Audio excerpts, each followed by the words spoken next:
This story took place around Christmas 1998. My father called me at the time and he had just been examined in the hospital. He was diagnosed with terminal lung cancer, he said, and he was coming to the end of his life. I got on a plane the next day and went back to my father. I took a long leave of absence. I wanted to be with my father for the last part of his life. During this time, he decided not to have chemotherapy while he was preparing for his death. Some priests and ministers came to his house and they talked about Jesus. The priest asked my father, "Do you accept him as your Savior?" My father humbly replied, "I accept." He sadly died in the middle of February 1999. I remember it was an early morning when I lit the last cigar for him. I knew that the biggest cause of his lung cancer was smoking, but there was no point in telling him to quit at this time. A few hours later, my father passed away quietly. I hugged my father and cried, and I will never forget that moment. Just a few minutes later, his spirit appeared in the air. A feeling of happiness enveloped me. This feeling was like nothing I had ever felt before. I suddenly shouted into the air, "Daddy, is that you? I love you. I love you." Something even more amazing happened on the 32nd day after his death. I was sleeping. At 7 a.m., I was suddenly awakened by a strange sound. I sat on the edge of my bed and asked myself, "What is that? Why do I feel so strange?" My wife was also getting ready to go to work. Then, I tried to go back to sleep at around 8 o'clock. I had just laid down when my father suddenly appeared on my right side and he was holding my hand. Then, I left my body. I looked down and saw my sleeping self. My father was smiling and looked healthy. He looked younger and more energetic now. I felt very happy when he held my hand. I could see the hair follicles and blood vessels on his left hand. He told me 2 light-hearted jokes, which were very funny. Later, I could not recall the content of these jokes. But I was sure that one of the jokes was about a cab driver. Then he told me he was proud of me and he loved me forever. Finally, he told me that he had to leave now and that we would meet again. Shortly after, he let go of my hand. And I woke up back in my own body. Tears streamed down my cheeks. It was on the 3rd day after this incident that my sister called me. She told me on the phone that my father had come to see me last night while I was sleeping. I asked her what had happened. He was scratching the soles of my feet while I was sleeping. I know my father used to do this all the time. He sat on the edge of the bed and held my hand. He told me 2 jokes. Do you remember what the stories were about? She said, "No, but they were very funny." And then what happened? He said he was proud of me and that he loved me. I asked her, "Do you remember what time it was when you woke up?" She replied, "It was 7 a.m. I believe it's all true. This is my story. I know that if I die, heaven will be my home. I will be reunited with my family again. A lot of people think I'm crazy. But I don't care. I know that God is all around us. He loves each and every one of us. In the days ahead, I will face life positively, knowing that this is the only way I will see my Father again in heaven. If you are also going through this pain of losing a loved one, I hope this story will be of some help to you. Today's second story is also from a man who had a painful childhood. In the end, he chose to run away from home.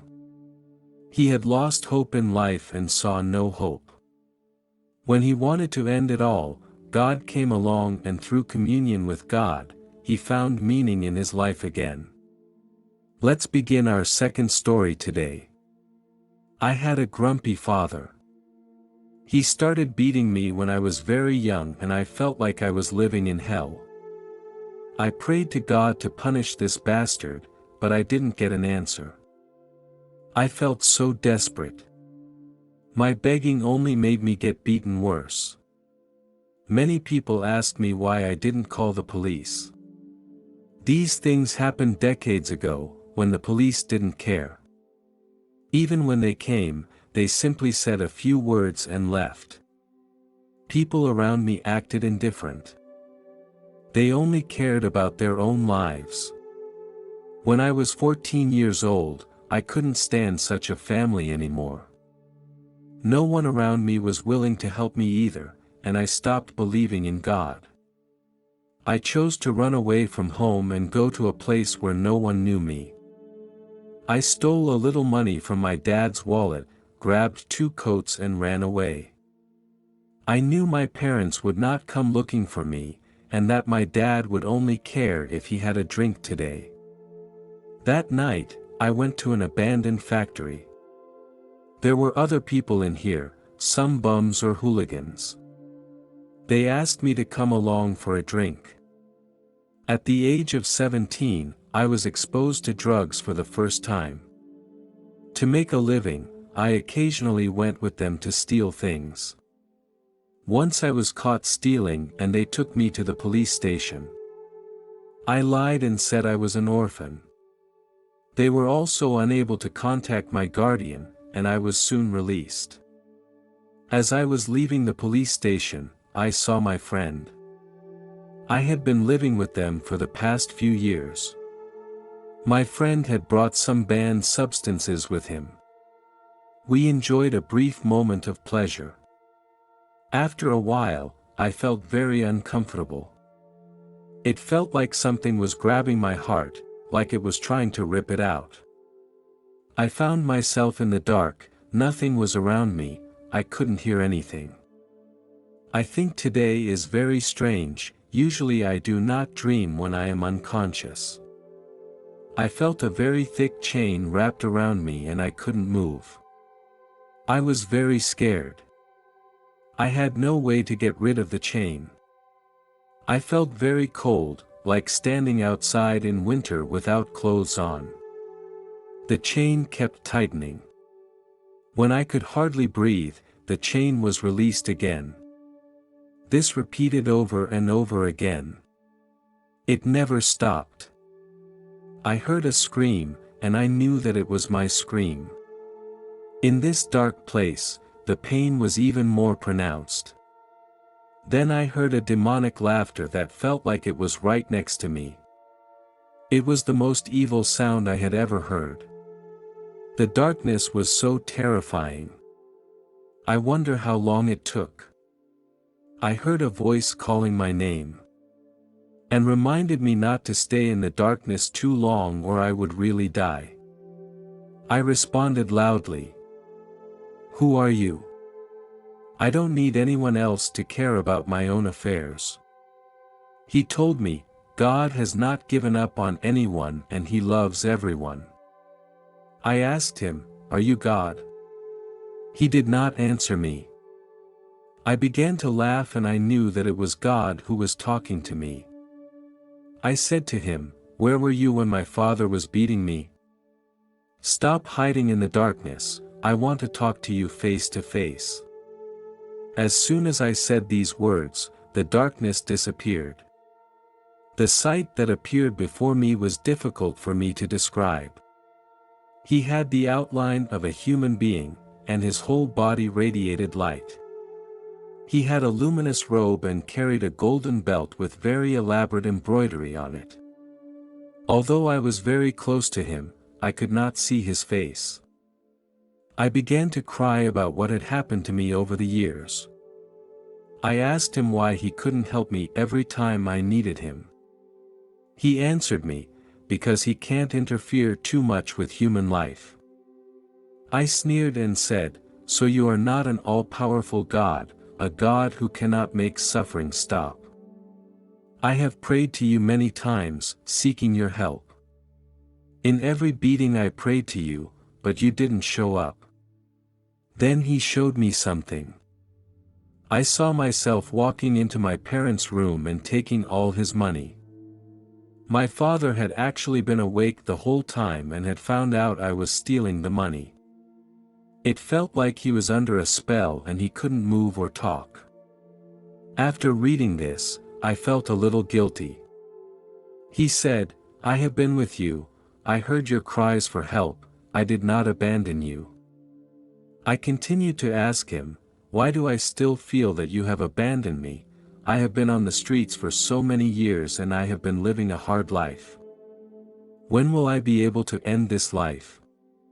He told me again, "I can't interfere with the life you choose for yourself. You are here talking to me because you overdosed and you and your friends are dead. I am not in a position to stop you from killing yourself, but you have to make a choice now. You can quit now and stay in the hell you created. If you choose to go back, I will help you return to Earth. Although your life will be difficult, through hard work, you will find the true meaning of life." When I opened my eyes again, my friend was right next to me. I immediately took him to the hospital. But unfortunately, he never woke up again. With the assistance of volunteers, I went to rehab and eventually kicked my addiction. Eventually, with the help of the community, I went back to school and earned my bachelor's degree. 5 years later, I reconnected with my family. I would call my mom often. Cared about how she was doing. As for my father, I can't forgive him for the damage he did to me yet. I did not tell them about my experience. In my heart, I know that God is real and hell is scary.